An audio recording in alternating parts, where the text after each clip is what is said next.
ہم کہہ رہے ہیں قرآن میں لکھا ہے ایاک نعبد و ایاک نستعین، یہ کہتے ہیں نہیں جی وہ سلطان باؤ نے تو کہا ہے سن فریاد پیرا دیا پیرا. یعنی ہم آیت پڑھ رہے ہیں اور یہ آگے شعر پڑھ رہے ہوتے ہیں، ہم حدیث پڑھ رہے ہوتے ہیں، یہ کہانیاں اور واقعات سنا رہے ہوتے ہیں. اے پھر کیوں کیا جاندہ جی، اور اے پھر کیوں کیا جاندہ، وہ ہوندے ہی کدھر ہی نہیں ہے. ہم رفع الیدین کی حدیثیں بیان کر رہے ہوتے ہیں، یہ کہتے ہیں جی وہ اے پھر کیوں کیا جاندہ ہے کہ وہ بت رکھ کے آندے سن، وہ سرکار کو پتہ نہیں، سانوں نہیں پتہ کیوں کیا جاندہ ہے. اور بیان کرنے والے بھی ان ناسکے نے. جب سے ہم نے کہا کہ کوئی جھوٹی حدیث ہی سنا دیں، ضعیف چھوڑ دیں، جھوٹی حدیث کسی کتاب میں لکھی ہو، یعنی انگوٹھے چومنے والی جھوٹی حدیثیں ہیں لیکن کہیں لکھی ہوئی ہے موضوعات شریف میں. وہ گھڑی ہوئی حدیثوں کے اوپر جو کتاب لکھی ہے نا، ابن جوزی نے بھی لکھی، ملا علی قاری نے بھی لکھی، اور لوگوں نے بھی، کہ بڑی بڑی گھڑی ہوئی حدیثیں کون سی ہیں. لیکن یہ بغلوں میں بت رکھنے والی تو کوئی گھڑی ہوئی حدیث بھی نہیں ہے، اور پبلک کے اندر مشہور ہے. پھر ہمیں بتانا پڑتا ہے کہ بھائی رفع الیدین تو نماز کا حسن ہے، حضور نے حکم دیا ہے جی حکم کتنے ہے. اور ایک وہ دیوبندیوں کا مولوی ہے، وہ اس کا نام رکھا ہے دلیل کا بے تاج بادشاہ. اس کے تاج کے ساتھ جو میں نے کر دیا ہوا ہے نا، وہ کہتا ہے جی میں اتنے لاکھ انعام دوں گا کوئی رفع الیدین کا حکم دکھا دے. سرکار ہم انعام نہیں لیتے، آپ سے آپ کی آخرت کا سوال کرتے ہیں کہ توبہ کریں اپنے اس جھوٹ کے اوپر. ہم دکھاتے ہیں رفع الیدین کا حکم بخاری مسلم سے، لیکن پہلے آپ بات کو سمجھیں، یہ ایک مقدمہ ہے. صحیح بخاری اور مسلم کی متفقن علیہ حدیث ہے. نبی علیہ السلام نے فرمایا اللہ نے مجھے جوامع کلمات کے ساتھ بھیجا ہے، میں بات مختصر کرتا ہوں اور مفہوم گہرا. بخاری مسلم دونوں میں حدیث ہے انما الاعمال بالنیات، اعمال کا دار و مدار تو صرف نیتوں کے اوپر ہے. اب یہ ایک جملہ ہے، اس کے اوپر پوری کتاب لکھی جا سکتی ہے. یہ ہے جوامع کلمات، اس کو آپ ذہن میں رکھیں. اب آ جائیں بخاری مسلم دونوں میں حدیث ہے. مالک بن حویرث کہتے ہیں رضی اللہ تعالیٰ عنہ علیہ السلام، ہم چند نوجوان تھے، 20 دن کے لیے حضور کے پاس گئے، مہمان بن گئے. حضور کی وفات سے 1-1.5 سال پہلے غزوہ تبوک کے موقع پر مسجد نبوی میں ٹھہرے 20 دن تک. آپ کے صبح و شام آبزرو کیے. جب حضور نے دیکھا نا کہ اب ہمیں گھر کی یاد ستا رہی ہے، تو اچھے ٹیچر کی یہی نشانی ہے کہ اس سے پہلے کہ کوئی اکتا جائے خود ہی اسے بھیج دیا جائے. آج تو آپ کہتے ہیں نا حضور میں آپ کے زمانے میں ہوتا تو ہر وقت آپ کو وضو کرواتا رہتا. ایسا نہیں ہوتا، دنیا میں ایسے نہیں معاملات چلتے. تو وہ کہتے ہیں ہمیں اپنے ماں باپ یاد آنا شروع ہو گئے. تو حضور نے جب یہ دیکھا نا کہ اب یہ ان کا انٹرسٹ لوز ہو رہا ہے، تو آپ نے کہا کہ سب کو اکٹھا کر کے کہا کہ اب اپنے گاؤں ایریا میں واپس چلے جاؤ. جب جانا تو جب نماز کا ٹائم ہو تو تم نے مجھے 5 وقت نماز پڑھتے ہوئے دیکھا ہے، ان اوقات میں تم نے نماز پڑھنی ہے. ایک بندہ اذان دے گا جو زیادہ قرآن جانتا ہے اور عمر میں بھی بڑا ہو، وہ تمہاری امامت کروائے. اور صلو کما رأیتمونی اصلی، اور نماز تم نے ویسے پڑھنی ہے جس طرح مجھے تم نے نماز پڑھتے ہوئے دیکھا ہے. کلیئر ہو گیا؟ یہ جملہ آپ کسی انٹرنیشنل عدالت میں بھی لے جائیں تو وہ آپ کے علماء کی جہالت کے اوپر ہنسیں گے کہ اس کے بعد رسول اللہ کو یہ کہنے کی ضرورت ہے کہ جب نماز شروع کرنا تو ہاتھ کانوں تک اٹھانا، جب رکوع میں جانا تو ہاتھ کانوں تک اٹھانا، جب رکوع سے سر اٹھانا تو ہاتھ کانوں تک اٹھانا، سبحان ربی العظیم رکوع میں پڑھنا، سبحان ربی العلیٰ سجدے میں پڑھنا، فجر کے 2 فرض پڑھنا، زور کے، یہ سارا کچھ آپ کو کہنے کی ضرورت ہے جو لوگ 20 دن سے حضور کو دیکھ رہے ہیں. اس کے بعد صرف ایک ہماری ذمہ داری ہے کہ جس شخص کو حضور نے یہ کہا نا تم نے نماز ویسے اسٹیبلش کرنی ہے جس طرح مجھے تم نے دیکھا ہے، ہم اس شخص سے یہ بتا دیں کہ حضور کو نماز پڑھتے ہوئے اس نے کیسے دیکھا ہے. پھر کام ختم ہو گیا نا. رفع الیدین کا حکم آ جائے گا نا بیچ میں، جب آپ نے کہا تم نے نماز اس طرح پڑھنی ہے جس طرح مجھے پڑھتے ہوئے دیکھا، جوامع کلمات ہو گئے.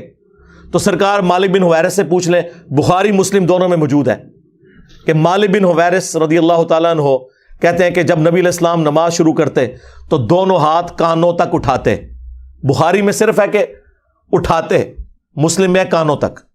اور بخاری میں عبداللہ بن عمر کی جو حدیث ہے اس میں ہے کندھوں تک. ہتھیلیاں کندھوں کی سیدھ میں، انگلیاں کانوں کی سیدھ میں، یا یوں بھی اٹھا سکتے ہیں، کانوں تک اٹھاتے.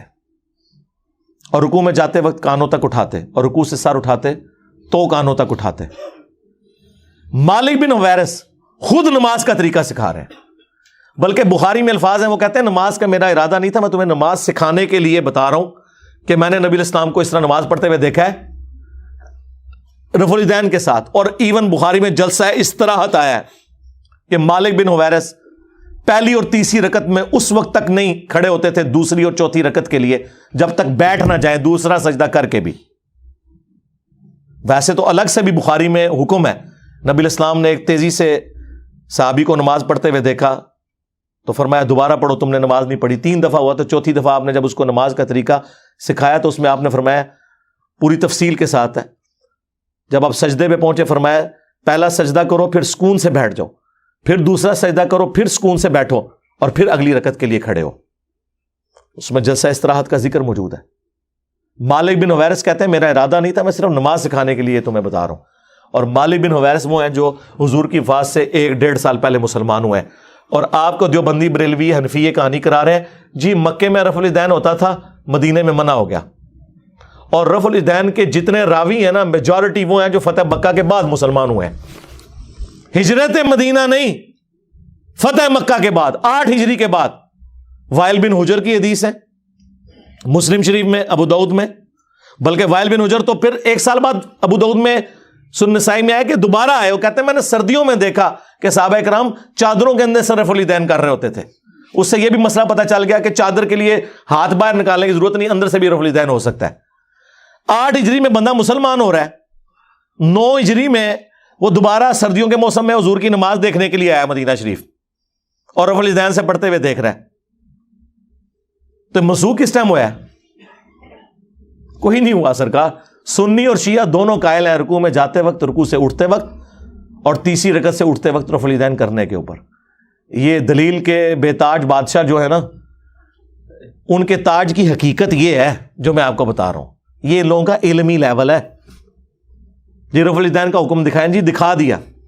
اب آپ کے پاس قیامت تک ٹائم ہے کہ آپ نے بتانا ہے کہ مالک بن حویرث نے یہ جو نعوذ باللہ غلط نماز سکھائی, کب انہوں نے توبہ کی یہ غلط نماز سکھانے سے, یہ ذرا آپ نے بتانا ہے. ابو حمید سعدی کی حدیث بخاری میں بھی ہے اور تفصیل کے ساتھ جامعہ ترمذی اور سنن نبی داؤد میں. 10 صحابہ کی موجودگی میں انہوں نے نماز کا طریقہ جب سکھایا تو باقی 10 لوگوں نے کہا کہ آپ تو بالکل اینڈ پہ مسلمان ہوئے ہیں. انہوں نے کہا کہ اس میں کوئی لڑائی جھگڑے والی بات نہیں, میں تمہارے سامنے نماز پڑھتا ہوں, اگر میں غلطی کروں مجھے بتا دینا. تو انہوں نے 10 صحابہ کی موجودگی میں نماز پڑھی. اس سے یہ بھی ثابت ہو گیا کہ وہ شخص نماز کا طریقہ بیان کر رہا تھا جو اینڈ پہ مسلمان ہوا, اور باقی صحابہ کہہ رہے ہیں تو بالکل آخر میں آیا. اور پھر جب وہ نماز کا طریقہ بتا چکے تو 10 نے بیک زبان کہا کہ آپ نے بالکل صحیح نماز پڑھی, رسول اللہ اسی طرح نماز پڑھا کرتے تھے. مراد یہ کہ حضور کی وفات کے بعد ذکر ہو رہا ہے, اور یہ ایٹ لیسٹ 30 سال بعد کا واقعہ حضور کی وفات کے. فوراً بعد بھی کوئی فرق نہیں پڑتا. 10 کے 10 کو غلطی, جس میں ابو قتادہ بھی شامل ہے سینئر اصحاب میں سے, اس میں انہوں نے رفع الیدین کا ذکر کیا ہے, جلسہ استراحت کا ذکر کیا ہے, تورک بیٹھنے کا ذکر کیا ہے. چوتھی رکعت میں بائیں سرین پہ بیٹھ کے دایاں یعنی پاؤں کھڑا کر کے اس کے نیچے سے بائیں پاؤں کو گزارنا. اور ابو داؤد میں تو الفاظ ہیں کہ جب نبی علیہ السلام نماز کا ارادہ کرتے تو نبی علیہ السلام قبلہ رخ کھڑے ہوتے اور اپنے ہاتھوں کو کندھوں تک بلند کرتے, یہاں تک کہ ہر ہڈی اپنی جگہ پر جب واپس آ جاتی پھر آپ قرات شروع کرتے. اس سے میں نے ثابت کیا کہ انہوں نے ہاتھ چھوڑ کے نماز پڑھی ہے, کیونکہ جب بھی کوئی نماز شروع کرنے کا ارادہ کرتا ہے تو ہاتھ باندھ کے نہیں نماز پڑھتا, یوں کھڑا ہوا ہے اور وہ نماز یوں شروع کرتا ہے اور ہر ہڈی اپنی جگہ پر واپس آ جاتی. یہاں موقع تھا وہ کہتے ہیں کہ ہر ہڈی دایاں ہاتھ بائیں پر آ جاتا, نہیں, انہوں نے کہا اپنی واپس اپنی جگہ پہ آ جاتی. اس سے نبی علیہ السلام سے بھی ہاتھ چھوڑ کے نماز پڑھنا ثابت ہے. ویسے عبداللہ ابن زبیر کی الگ سے حدیث ہے المصنف ابن ابی شیبہ میں, باقاعدہ باب باندھا ہے امام ابن ابی شیبہ, امام بخاری مسلم کے استاد نے, کہ ان صحابہ اور تابعین کا بیان جو ہاتھ باندھ کے نماز پڑھتے تھے, جو ہاتھ چھوڑ کے. ہمارے نزدیک دونوں طریقے درست ہیں, ہاتھ باندھنا بھی ہاتھ چھوڑنا بھی. تو وہاں پہ پھر 11 صحابہ کی یہ گواہی ہوگی, 10 وہ اور 11واں جو سکھا رہا تھا. تسی 11ویں لی سرکار نو مندے ہو, اسی 11 سرکاراں نو مننے ہیں, اور ساڈی سرکاراں ہو جو صحابہ نے. جی رفع الیدین کا حکم دکھا دیا، جی دکھا دیا ہے، اور آپ رفع الیدین کا مذاق جو اڑاتے ہیں، اللہ سے ڈر جائیں۔ گھوڑوں کے دموں کے ساتھ اسے تشبیہ دیتے ہیں۔ کیا رسول اللہ پوری زندگی اس طریقے سے نماز پڑھتے رہے جس کو آپ نے بعد میں کہنا تھا یہ گھوڑوں کی دمیں ہیں؟ آپ خود سوچیں عقلاً، کیونکہ میں نے تو ثابت کر دیا کہ حضور اپنی وفات سے 1 سال پہلے تک کر رہے ہیں۔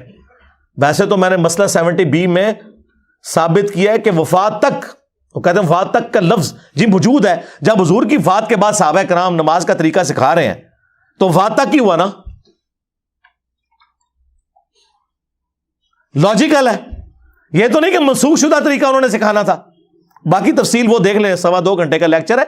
ان کے 8 دھوکوں کے جو میں نے جواب دیے ہیں جی، بغلوں میں بت رکھ کے آتے تھے، ٹھیک ہے جی، گھوڑوں کی دموں والی روایت مسلم شریف سے آؤٹ آف کانٹیکسٹ، جابر بن سمرہ والی شریر گھوڑوں کی دمیں، وہ 4 روایتیں اکٹھی ہیں، اس میں باقاعدہ موجود ہے کہ وہ سلام پھیرتے وقت زانوں سے ہاتھوں کو اٹھاتے تھے۔ وہ کہتے ہیں نہیں، ایک روایت میں اس کے بغیر ذکر ہے۔ سرکار یہ حدیث ابو داؤد میں بھی ہے، سنن نسائی میں بھی ہے، باقاعدہ اس کے اوپر اماموں نے باب باندھے ہوئے ہیں کہ یہ حدیث کس سے متعلق ہے، آپ کے رد کے اوپر کہ سلام پھیرتے وقت۔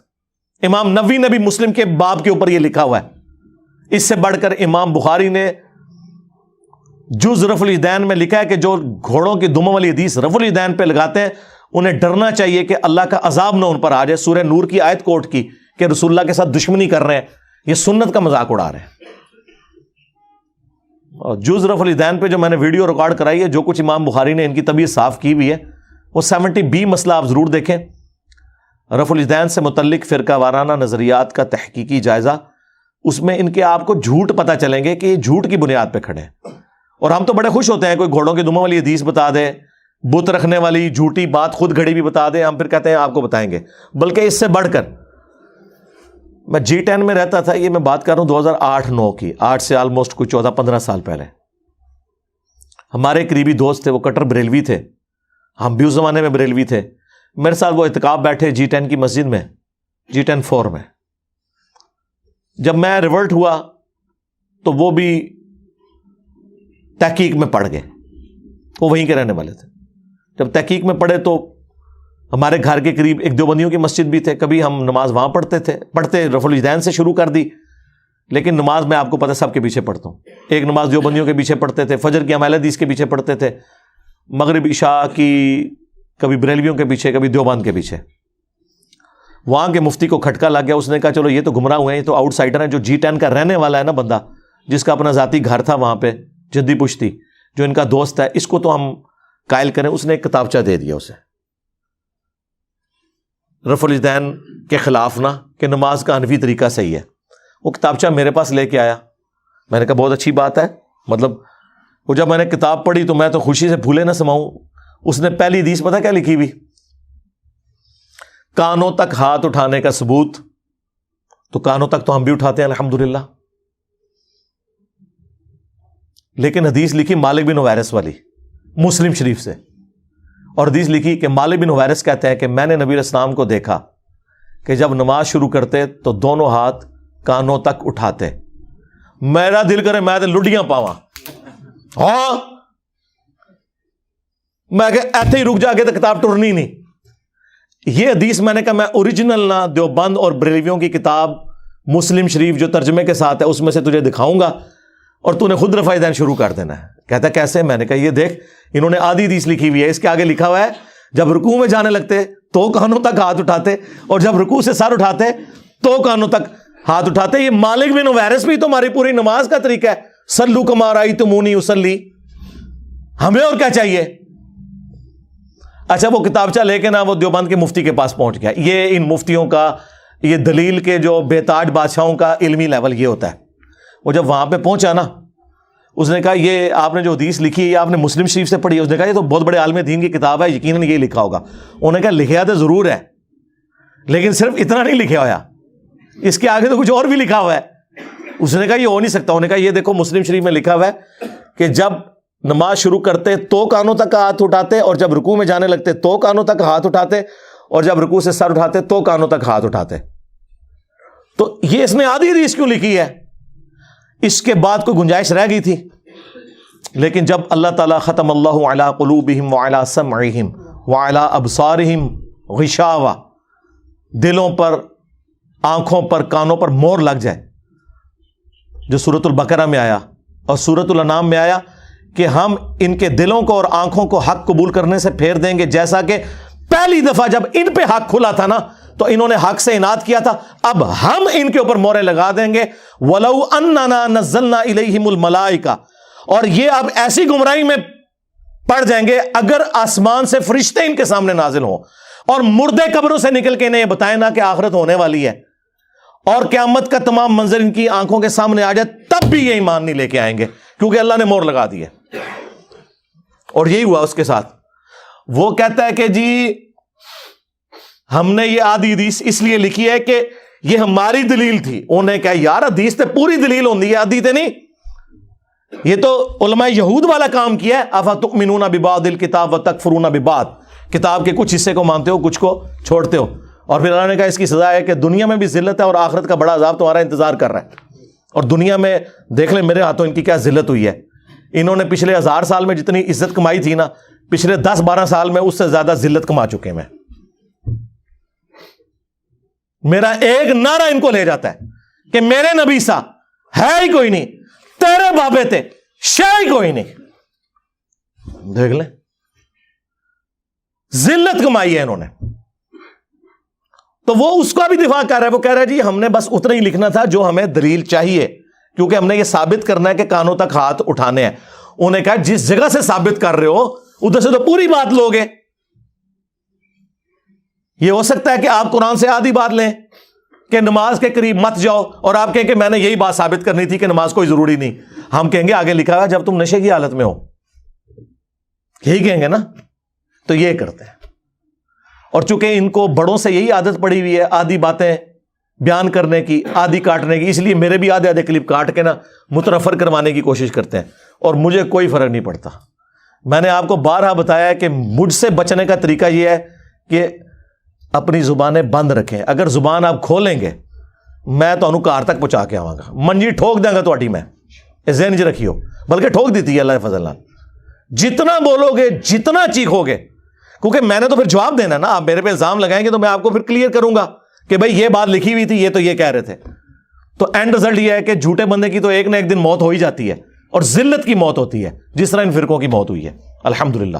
صلو علی محمد وآل محمد، اللہم صلی علی محمد وعلی آل محمد واصحاب محمد وازواج محمد وامت محمد اجمعین الی یوم الدین۔